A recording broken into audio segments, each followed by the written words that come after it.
Next up, sound settings. I cannot tell you how many times we join meetings and someone says, I can't hear you. And what I always say is you probably have multiple audio devices connected. So here in the settings, in the very bottom right down here, you can see that we have this icon, a select sound output. A lot of people, they're like, oh, the volume's all the way up, but it's not working still. Sometimes you have multiple sound outputs.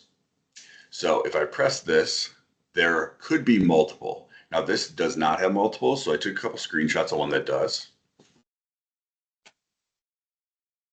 So if you were to have multiple of these, it might look like this initially, and you can see that same icon there.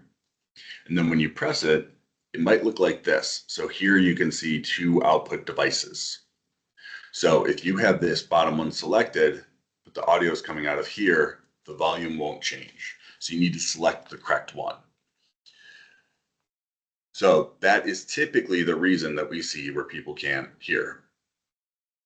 Now, one of the reasons that you're probably like, why do I have multiple output devices? I just have my laptop and my monitor. For some reason, somebody thought monitors should come with speakers. So most monitors come with speakers and it becomes the default, even though they are horrible. So what we can do here is, there we go. So we got lime green on this one. In your settings. So I'm back in my settings on my computer. And if I search for sound,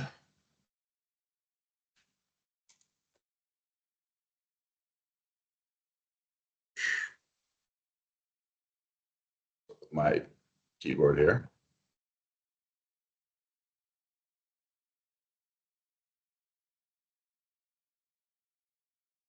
Sorry, let me reopen that. Not sure why I can't type.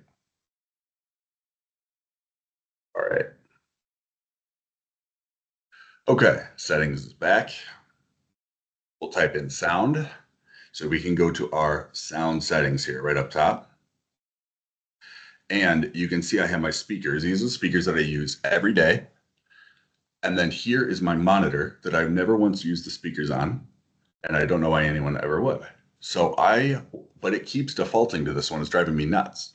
So what you can do, and I do this every time I connect a new monitor, is you can go and click on this monitor, click on this sound output, and you can press this button that says don't allow.